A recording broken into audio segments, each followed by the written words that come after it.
My wife handed me divorce papers in the ICU. Sign it, she said, looking at my broken legs. I need a man who's complete, not this. I signed everything, the divorce, giving up my daughter, all of it. She smiled coldly. Pay your own hospital bills. What she didn't know. Her timing wasn't just cruel, it was criminal. My name is Cameron Wright. I'm 41 years old. And this is the story of how I learned that the person sleeping next to you can be a stranger planning your destruction. The ICU has a particular kind of silence. It's not peaceful. It's the silence of machines doing the work your body should handle on its own, of fluorescent lights that never dim, of that steady beep, beep, beep, reminding you that you're still here whether you want to be or not. My right leg was wrapped from hip to ankle in a metal brace that weighed more than my thoughts. The left wasn't much better.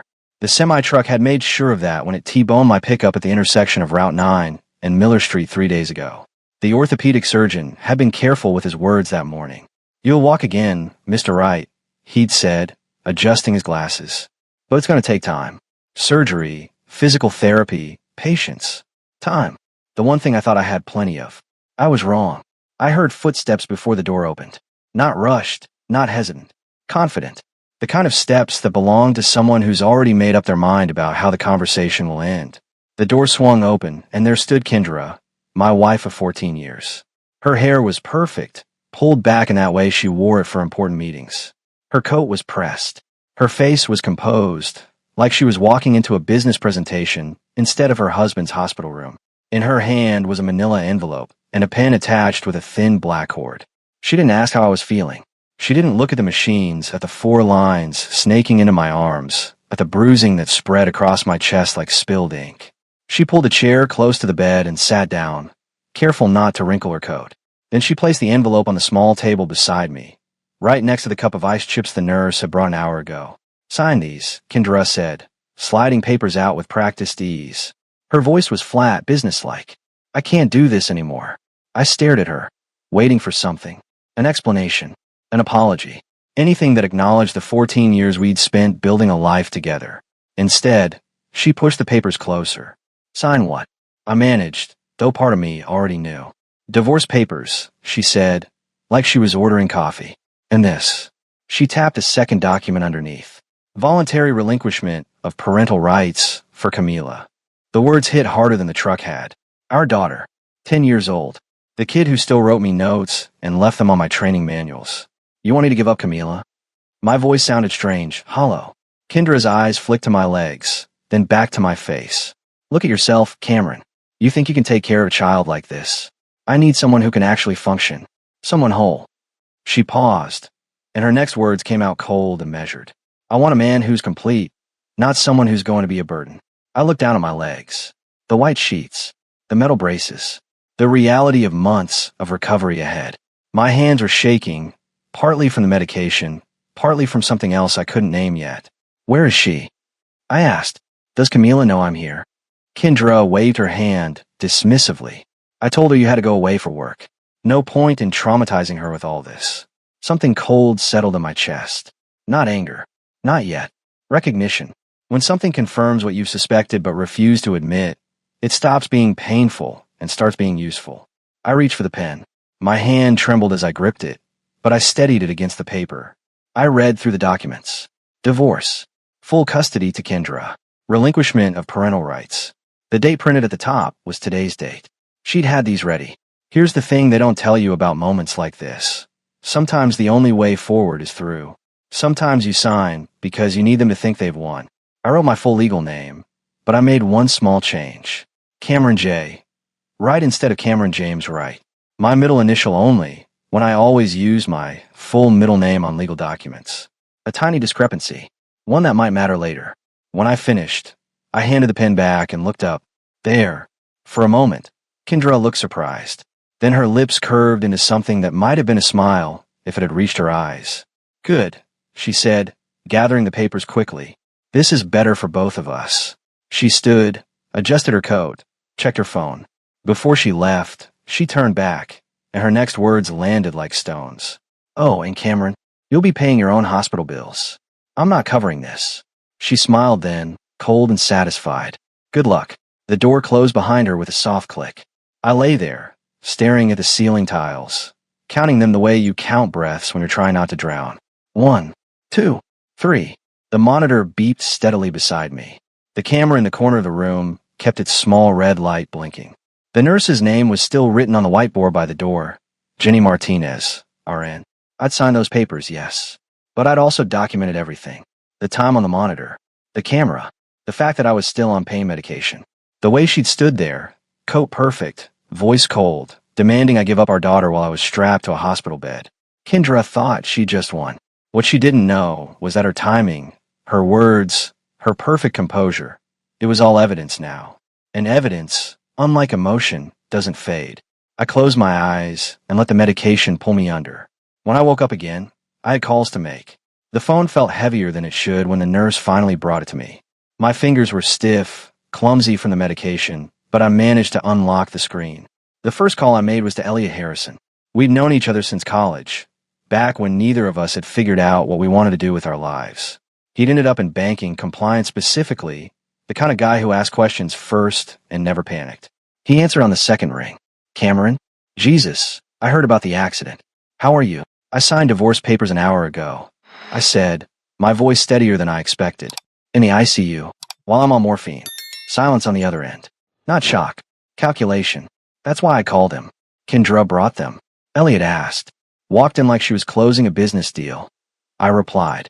Didn't ask how I was. Just put the papers in front of me and told me to sign. Did you? Yes. I paused, letting that sink in. But there's more. She also had relinquishment papers. For Camila. She wants you to give up your daughter. Elliot's voice sharpened. While you're hospitalized? That's exactly what happened, I said. And she told me she'd already told Camila I was away on business. Our daughter doesn't even know I'm in the hospital. I heard Elliot exhale slowly, the sound of someone processing information and already thinking 3 steps ahead. Did you sign clearly? Full legal name. I signed. I said carefully, but I used my middle initial instead of my full middle name. Cameron J. Wright instead of Cameron James Wright. Smart. Elliot's tone shifted into something focused. That might give you leverage later. What else? She said she changed the insurance. I continued. Told me I'm paying my own hospital bills. She smiled when she said it. Elliot. Like she'd been planning this. When did she change the insurance? He asked immediately. I don't know yet, I admitted. But I want to find out. Elliot was quiet for a moment, then spoke with the careful precision I'd learned to trust. Listen to me carefully. Don't confront her.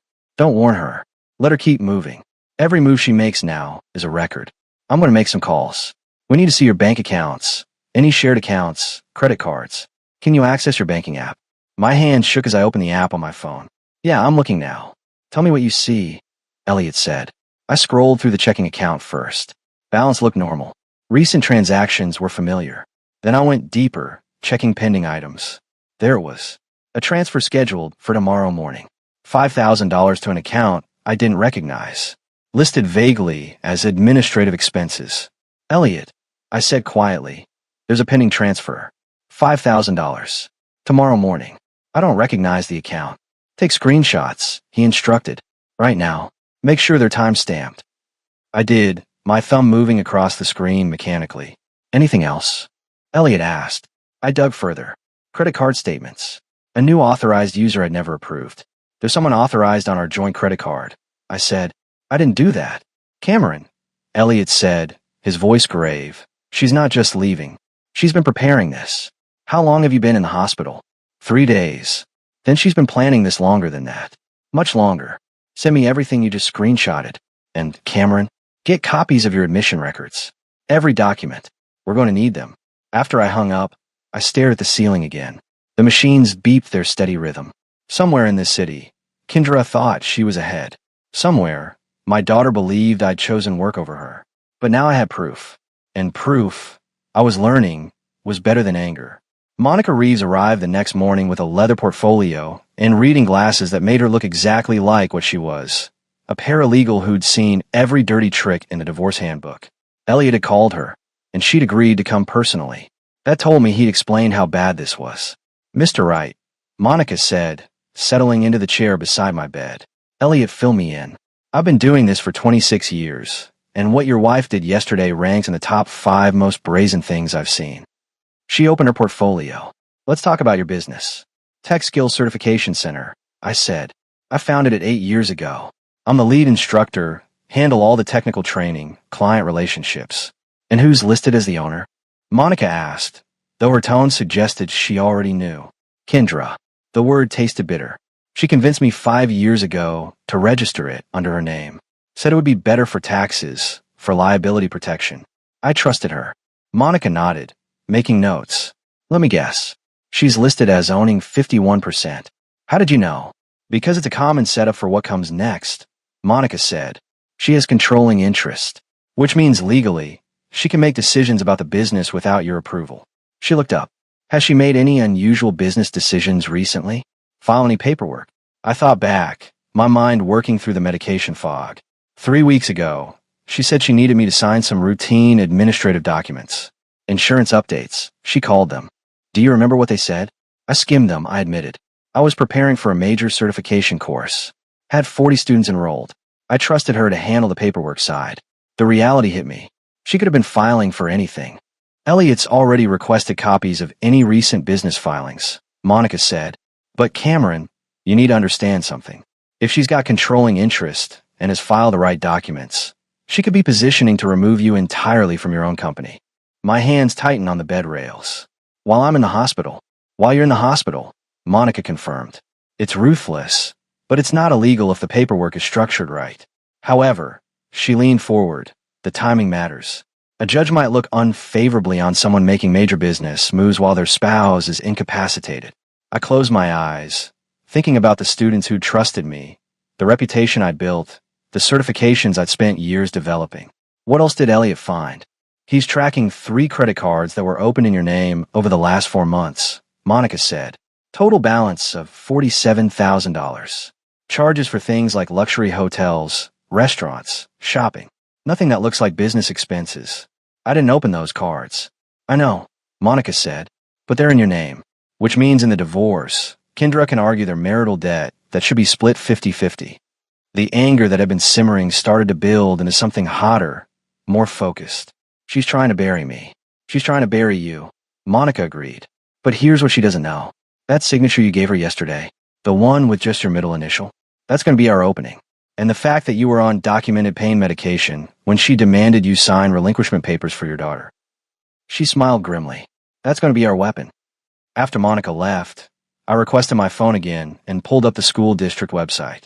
It took some searching, but I found the parent portal login. Kendra had set it up years ago, and I still had the password saved. Camila's attendance records loaded slowly. My daughter had missed 23 days of school in the last 6 months. 23. The notes section showed multiple instances of tardy, unprepared, homework incomplete.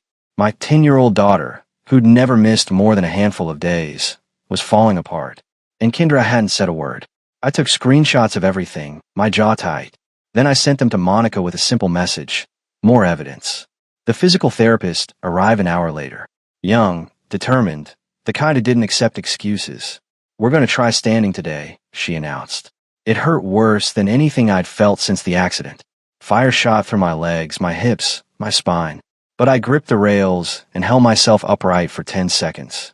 When I collapsed back onto the bed, sweating and shaking, the therapist smiled. That's progress, Mr. Wright. Progress. I take it. Because Kendra was out there somewhere thinking she'd already won. But every second I stayed standing was another second I was getting stronger. And I was going to need every bit of that strength. Elliot called back that afternoon, and his voice carried a weight I hadn't heard before. Cameron, I found something. You need to hear this. I shifted in the bed, ignoring the pain that flared. What? The consulting firm that's listed on that pending transfer. I had someone dig into it. It's an LLC registered to a guy named Kenneth Bryant. Ring any bells? The name hit me like cold water. Ken Bryant. He worked for me 7 years ago. Worked for you? Elliot repeated. I fired him. I said, the memory coming back sharp and clear. He was falsifying client completion records, claiming students had passed certifications they hadn't actually earned. I caught him, confronted him, and fired him on the spot. He threatened to sue, but nothing came of it. Elliot was quiet for a moment. Cameron, Kenneth Bryant has been in contact with Kendra for the past 11 months. Email records show regular communication about financial restructuring and asset protection strategies. The pieces clicked together with sickening clarity. He came back for revenge. Looks that way, Elliot said. And he found the perfect weapon. Your wife. Does he know about the business registration? I asked. I bet money on it, Elliot replied. This feels coordinated. She gets control of the business. He helps her hide assets. And they both get what they want. Her, a clean exit with everything. Him, payback for getting fired. I lay there processing it. My mind working through the implications. What else do we know about him? That's the interesting part, Elliot said. Bryant's married. 15 years. 3 kids. His wife is Jennifer Bryant, daughter of Harold Copeland. The Copeland who owns Copeland Industries. I asked, recognizing the name. The same. Ken Bryant married into serious money. He's been living off his wife's trust fund for years. Elliot paused. Which means if his wife finds out he's helping another woman hide assets in a divorce, she might have questions about why he's so invested. That's leverage, I said. That's leverage, Elliot agreed. I'm having someone look into Bryant's consulting practice. If he's been doing this for other divorces, if he's been coaching women on how to hide money from their husbands, that's not just unethical. It could be illegal. After Elliot hung up, I stared at the ceiling and thought about Ken Bryant. 7 years ago, he'd stood in my office and called me every name he could think of, said I'd ruined his career, that I'd regret it. I thought he was just blowing off steam. I'd been wrong. He'd spent 7 years planning this, waiting for the right moment. And when Kendra started looking for a way out, he'd been right there, ready to help. Not because he cared about her, but because he wanted to destroy me. Well, he'd made one mistake. He'd underestimated how much I cared about my daughter, and how far I'd go to protect her. The nurse came in to check my vitals. As she worked, I asked, "Do you know if there's been any other visitors asking about me?" "Just your wife yesterday," she said. "What?" "Just curious. I'll watch her note something on my chart. Can you do me a favor? If anyone else asks about me, or tries to visit, can you let me know first?"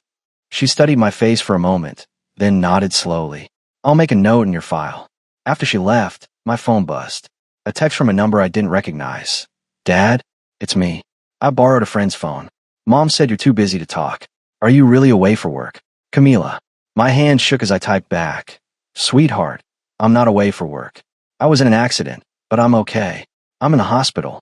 I've been thinking about you every minute." 3 dots appeared, disappeared, appeared again. Then, Mom lied to me. I closed my eyes. This was the moment. I could protect Camila from the truth, or I could give her the truth and let her be angry.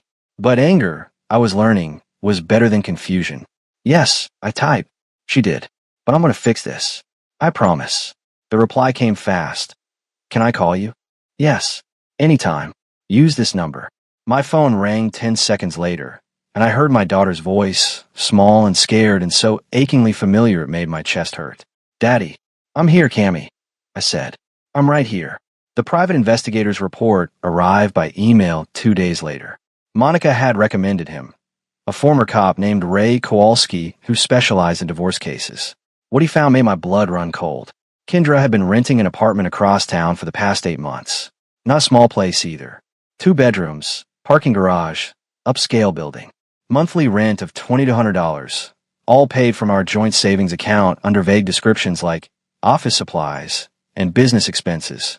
But that wasn't the worst part. Kowalski had found her Instagram account.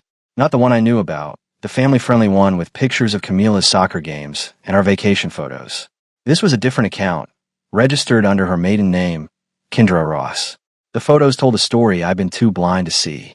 Kendra without her wedding ring, wearing clothes I'd never seen, at restaurants I'd never been to. Captions like "Finally living my truth" and "New chapter, new me." Pictures with Ken Bryant, his arm around her waist, both smiling at some rooftop bar. The timestamps went back 11 months. One post from 3 weeks ago showed her at some upscale spa. The caption read, "Self-care isn't selfish. Investing in the woman I'm becoming." The comments section was full of supportive messages from people I didn't recognize. I scrolled further back. There was a photo from 6 months ago, Kendra in a designer dress I'd never seen her wear. "Successful women don't wait for permission," the caption said. 2,300 likes. Elliot called while I was still staring at the screen. "You see the report?" "I'm looking at it now," I said, my voice tight. 8 months. She's had a whole separate life for 8 months. "It gets worse," Elliot said. "Remember those cosmetic procedure charges we found?" Kowalski tracked them down. She spent $21,000 in the last 4 months. Botox, fillers, laser treatments, new wardrobe, all from your joint savings. While telling me we needed to be careful with money, I said quietly. While telling you to be careful with money, Elliot confirmed. Cameron, she was preparing, getting ready for her new life. Ken Bryant was helping her plan the financial side, and she was building a public persona as a single woman ready to move on. I thought about the nights she'd come home late, claiming she'd been at networking events for the training center. The weekend she'd said she needed to visit her mother in Connecticut. The way she'd stopped asking about my day months ago. There's one more thing, Elliot said. Kowalski found bank records showing she's been paying for that apartment even when she's home with you, which means she's been going there during the day, leaving Camila with babysitters and telling you she's at the office. How many days a week? I asked. 3 or 4, Elliot said. Sometimes more. I closed my eyes.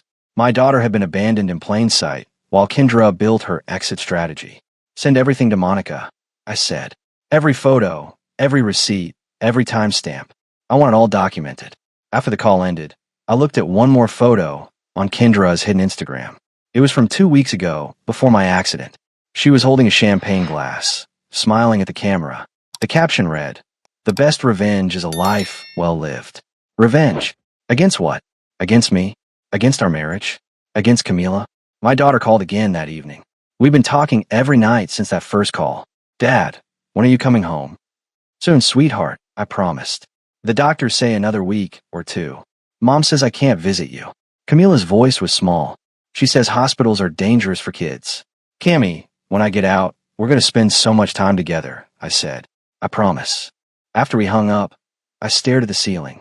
Kendra thought she'd built the perfect escape. But every photo, every receipt, every lie was evidence now. And evidence was something judges paid attention to. Getting Ken Bryant to meet me took exactly one carefully worded text message sent from a burner phone Elliot had arranged. Need to discuss final payment arrangements for Kendra, right case. Prefer to meet in person. He responded within an hour, suggesting a coffee shop downtown. Public enough to feel safe, quiet enough for conversation. He thought he was meeting a potential client referred by Kendra. What he didn't know was that Elliot had already contacted the cafe manager and confirmed their security camera coverage. I checked myself out of the hospital against medical advice 2 hours before the meeting. The discharge nurse made me sign a waiver, concern written across her face. Mr. Wright, you're still on strong medication. You're not supposed to drive. I'm not driving, I assured her. Elliot was picking me up. The cafe was exactly as Brian had described it. Upscale, modern, the kind of place where people had quiet business conversations over $12 lattes. I arrived early, positioning myself at a corner table with my cane propped against the chair. The metal braces on both legs were visible under my pants. I wanted Bryant to see exactly what condition I was in when he'd helped my wife ambush me in the ICU. He walked in 15 minutes later, looking confident in an expensive suit and designer glasses. Mid-40s, fit, with the kind of smile that probably worked well on his clients. He scanned the room, spotted me, and his expression changed. Recognition, then calculation, then something like panic. He turned to leave, but I spoke up loud enough to carry. Ken Bryant, sit down. We need to talk. Several other customers glanced over. Bryant's jaw tightened, but he walked to my table. Social pressure, the invisible force that keeps people from making scenes in public places. Cameron, he said, trying to recover his composure as he sat. I didn't realize that you'd be meeting the man whose life you try to destroy. I kept my voice level, conversational. Funny how that works. Tell me, Ken, how long have you been planning this? Since the day I fired you 7 years ago. His face hardened. I don't know what you're talking about. Sure you do. I leaned forward slightly, ignoring the pain the movement caused. You've been helping Kendra hide assets, open credit cards in my name, position herself to take everything including my daughter, all while I was lying in a hospital bed with 2 broken legs. That's not just revenge, Ken. That's systematic. You can't prove any of that, Bryant said, but his eyes flickered to the exits. Actually, I can. I pulled out my phone and set it on the table. Bank records, email exchanges, timeline of financial transactions, plus your LLC's involvement in at least 3 other divorce cases with similar patterns. But you know what's really interesting? Your wife doesn't know about any of this, does she? Brian's face went pale. You wouldn't what? Tell Jennifer that her husband has been spending his days helping other women hide money from their husbands? using consulting fees to cover up what's essentially coaching them through financial fraud. I smiled without humor. Jennifer Bryant, daughter of Harold Copeland. I wonder how her father would feel about his son-in-law's business practices. What do you want? Bryant's voice had lost its confidence. I want you to walk away, I said quietly. Stop contacting Kendra. Stop giving her advice. Disappear from this situation entirely. And in exchange, your wife never needs to know that you've been playing financial advisor to my wife while trying to destroy me. Bryant stared at me, his jaw working. Around us, the cafe continued its normal rhythm, but our corner table felt like a different world entirely. You're making a mistake, he finally said. No, Ken. You made the mistake 7 years ago when you decided to forge client records. And you made another one when you thought I wouldn't figure out what you and Kendra were planning. I picked up my phone. Now get out. And if I see your name on one more document, one more email, one more anything connected to my wife or my divorce, Jennifer gets a very detailed dossier about your consulting practice. Bryant stood, his face flushed with anger. He opened his mouth, then closed it. Then he turned and walked out without another word. I sat there for another 10 minutes, my hands shaking slightly as the adrenaline faded. Elliot slid into the chair Bryant had vacated. Got all of it, he said, patting his jacket pocket where he'd been recording everything from a nearby table. Every word, every threat he didn't quite make, every admission he didn't quite give. Good, I said, because Kendra is going to wonder why her advisor suddenly went silent. Let her wonder, Elliot replied. Panic people make mistakes. The first official notification arrived 3 days after my meeting with Ken Bryant. Subject line, temporary financial restraint order. Case hashtag 2024 DR 8847. No drama, no exclamation points. Just legal language written by people who understood that when systems move, they document rather than announce. I read it twice, then called Monica. It's live, she said before I could speak. All joint accounts frozen, pending review. Kendra can't move anything without court approval. Has she tried? I asked. Twice. Monica confirmed. Same device, both attempts logged. The system flagged them immediately. I imagined Kendra staring at her phone, refreshing her banking app, convinced there had to be some mistake.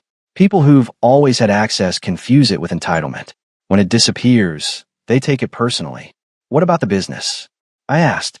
That's more complicated, Monica admitted. But we filed a motion to freeze any major business decisions until the court reviews the ownership structure. Given that she had you sign documents while you were on pain medication in the ICU, the judge is paying attention. My lawyer, a man named Richard Collins whom Monica had recommended, called an hour later. We filed for emergency custody evaluation, Richard said, based on the school records, the parental alienation, and Camila's own statement that she wants to live with you. Will they listen to her? I asked. She's only 10. In family court, children 10 and older can express their preference, Richard explained. The judge doesn't have to follow it, but they do consider it.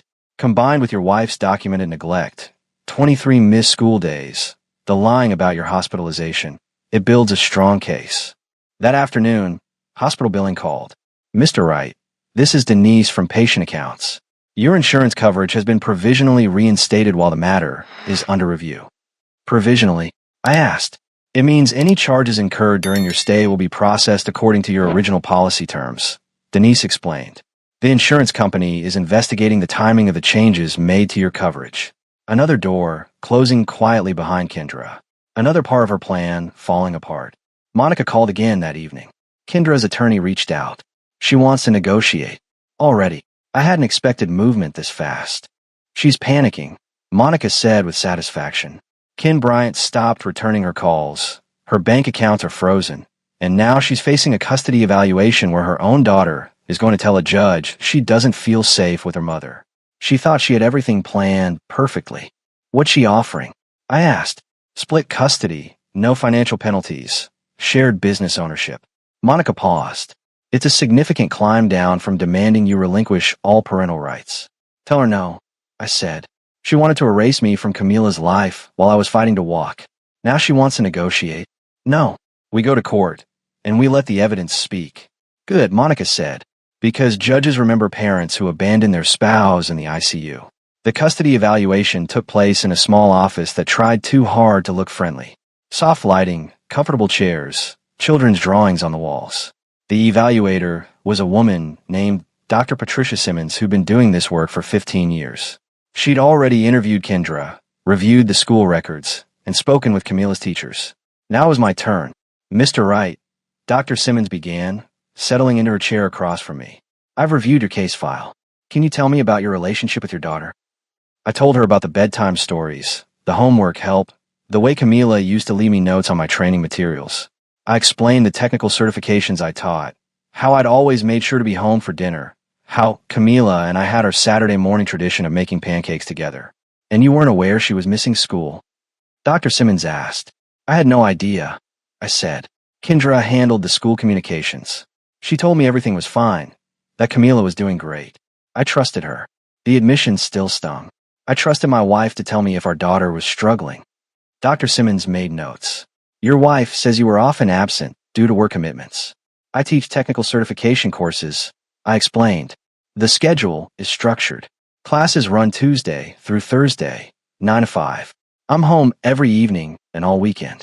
I have emails, calendar records, everything documenting my schedule. And the apartment your wife was renting? Dr. Simmons asked. Were you aware of it? No, I said flatly. I found out through bank records after she served me divorce papers in the ICU. She was taking Camila to after-school care 3 or 4 days a week, telling me she had business meetings, and spending that time at a separate apartment I didn't know existed. Dr. Simmons wrote for a long moment. I've spoken with Camila. She's articulate for her age, very clear about her feelings. My chest tightened. What did she say? She said her mother is always on her phone, that she misses having dinner with you, that she doesn't understand why her mother lied about where you were. Dr. Simmons looked up. She also said she feels safer with you. Something in my throat closed up. I managed to nod. Mr. Wright, I'm going to be direct with you. Dr. Simmons continued. The evidence suggests a pattern of parental neglect by your wife and active alienation attempts. The timing of the divorce papers served while you were hospitalized with serious injuries, including documents demanding you relinquish parental rights, shows concerning judgment. Combined with the financial deception and the secret apartment, this paints a picture of someone prioritizing her own interests over her child's well-being. What are you recommending? I asked. I'll be recommending primary custody to you, Dr. Simmons said, with supervised visitation for your wife until she completes parenting classes and demonstrates consistent, appropriate behavior. This isn't a decision I make lightly, Mr. Wright. But in this case, the evidence is clear. I sat there, gripping the arms of the chair, feeling something shift in my chest. Not victory. That would be too simple. This was relief. The system had actually worked. Thank you, I managed. Don't thank me, Dr. Simmons said. You documented everything. You stayed calm under pressure. And you put your daughter's needs first. That's what made the difference. When I left the office, Elliot was waiting in the parking lot. I leaned against his car, the walker supporting me, and let myself feel it. 3 weeks ago, I'd been lying in an ICU signing away my daughter because I didn't see another choice. Now I was getting her back. You good? Elliot asked. Yeah, I said. I'm good. The courtroom was smaller than I expected. No dramatic wood paneling or high ceilings like in movies. Just functional space with fluorescent lighting and chairs that had seen better days. Judge Maria Hendricks reviewed documents on her bench, reading glasses perched on her nose, expression unreadable. Kendra sat across the aisle with her attorney, her posture perfect, her face composed. She'd worn a conservative dress, minimal jewelry, playing the part of a reasonable woman caught in unfortunate circumstances. But I noticed her hands gripping her purse, knuckles white. Judge Hendricks looked up. I've reviewed Dr. Simmons' evaluation, the school records, and all submitted evidence. She glanced at Kendra. Mrs. Wright, you served divorce papers and parental rights relinquishment documents to your husband while he was hospitalized with severe injuries and on documented pain medication. Can you explain that timing?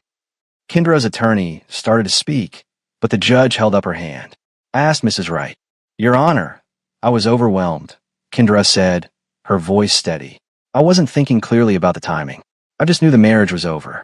You knew it was over, Judge Hendricks repeated. So much so that you'd been renting a separate apartment for 8 months, spending marital funds on personal cosmetic procedures totaling $21,000, and allowing your daughter to miss 23 days of school without informing your husband? Kendra's composure slipped slightly. I was trying to maintain stability. Stability, the judge interrupted. would have been ensuring your daughter attended school. Stability would have been honest communication with your spouse. What you did, Mrs. Wright, was systematically plan an exit strategy while deceiving your husband about your daughter's well-being and exploiting his medical emergency to gain advantage. The judge turned to me. Mr. Wright, you'll have primary physical and legal custody of Camila. Mrs. Wright will have supervised visitation, 4 hours every other Saturday, pending completion of parenting classes and 6 months of family therapy. Additionally, the business ownership will be restructured. Since you founded Tech Skills Certification Center and perform all technical work, you will retain 75% ownership. Mrs. Wright will have 25% as recognition of administrative contributions, but no decision-making authority. She looked at Kendra again. The credit card fraud, and yes, Mrs. Wright, opening cards in your husband's name without his knowledge is fraud, will be reported to the appropriate authorities. You'll be responsible for those debts, totaling $47,000 in full. The apartment rental costs will be deducted from your settlement share. Mr. Wright's signature on those relinquishment papers is void due to his documented medical condition and the improper execution. Judge Hendricks leaned forward. And Mrs. Wright, if I hear that you've attempted to manipulate Camila against her father again, if you've violated visitation terms, if you've made any attempt to interfere with Mr. Wright's custody, I will terminate your parental rights entirely. This court takes parental alienation seriously. Do you understand? Yes, Your Honor, Kendra whispered, her voice breaking slightly. Furthermore, the judge continued, Mr. Bryant's involvement in this matter has been forwarded to the State Bar Association for review. Advising someone to exploit a spouse's medical emergency crosses ethical lines. When court adjourned, Monica touched my arm. Full custody, business control, debts assigned to her.